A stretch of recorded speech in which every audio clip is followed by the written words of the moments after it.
All right, everybody, as you can see, we have been sacked. FM23 has been sacked for the first time in Football Manager since the later part of FM20 when I was sacked at manager of Deportivo. I had got them up 3-2 division, so I'll take a little bit of credit for that.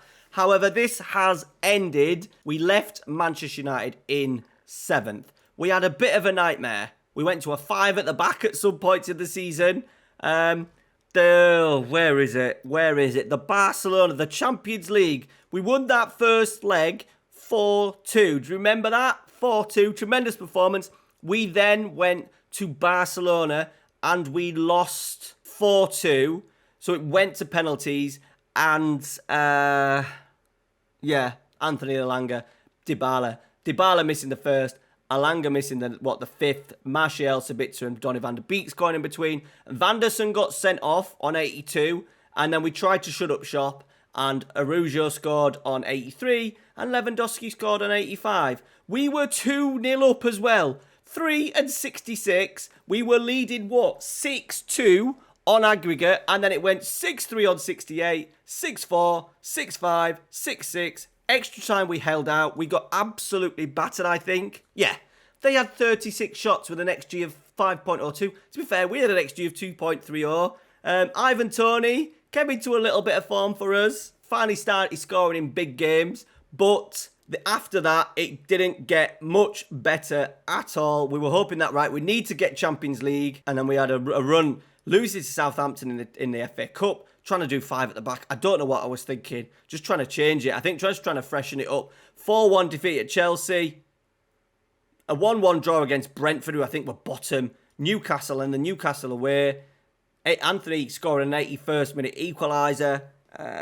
So we've been sacked. Deservedly so. Mistakes made has to be the transfer window. Poor players in. Dybala and Vanderson were not good enough. So that should have been 50 million saved there. Milenkovic, once again, wasn't good enough. And then Ivan Toney, 42. Bellingham, yes. Lafont, 13. That's fine. But the big one was letting go, I think, number one, Lindelof and Maguire. We maybe should have just have kept them to be backups. Or maybe let one of them go and then really try to strengthen better than what we did with Milenkovic. Letting David De Gea go, that hasn't worked in our favour. Maybe we should have offered him a new deal on reduced terms. So I think something that Man United will probably do. And obviously Cristiano, he's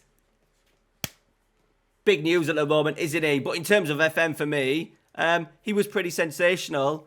42 goals in 37 games. We've tried to then replace him with Ivan Toney. That hasn't worked. And then we let Bruno Fernandes go as well. Now, we did get big money for him, but he had a total of 28 goal contributions. We got big money, but we've wasted it, haven't we? So I really should have kept that lineup. De Gea, we should have brought in a new centre-half, kept Ronaldo for another season. Maybe just gone with, we had Rashford with Martial to act as backups. We got Bellingham in. Really strengthened with a top class, maybe right back, top class centre half. We would have been okay with maybe 3 signings and kept those players. It's all backfired. Tactically, I've struggled a little bit just to get that consistency. We were a little bit too open, even though, I wasn't doing like a 4-2-4 attacking tactic a lot of the time. We sat with sometimes a double pivot or a single pivot, and it's come back to bite me in the ass. This has been valuable for my main save, which is starting this Sunday night on the channel, 7 p.m. Go ahead, Eagles. We're going to try and build our own total football philosophy. We're going to have to be a little bit more pragmatic. So I'm thinking more of a slower tempo, but we're going to dominate the ball, 3 out the back, having some, not wide centre-halves, but some ball-carrying centre-halves, I think. Maybe a register. 2 strikers as well. I think that might be key for us. 2 strikers up there. Solid midfield, wing-backs bombing on. It sounds good. If it interests you and you want to be part of the big Let's Play series, make sure you watch Sunday night's episode. I said 7 p.m. The first episode will go live. Go ahead, Eagles. Kind of a build a nation save you YouTube viewers will be aware of. Club and country save as well. We're going to potentially take over the Netherlands at some point. See if we can get Go Ahead Eagles and the Eredivisie up them Champions League sort of like coefficient. We've got, obviously, the big clubs in Feyenoord and PSV to get past as well. And then the massive one, Ajax. If we can just improve that coefficient over the first few seasons, it will open out doors for us getting into Europe a lot better. And then bigger budgets, bigger plans, bigger dreams. We want to hear that Europa League music as soon as possible for Go Ahead Eagles. All right, guys, that's it. I hope you've enjoyed a little bit. I do a Man United one every year. That's the Man United scratch itched. It's ended up in complete disaster, hasn't it? But I've learned just, real life and FM, the real life Ronaldo to the FM Ronaldo is completely different. And that's my fault. Balls. All right, we'll see you Sunday night. It's going to be a good one, so make sure you're there for it. Cheers, guys. Take care. See you later.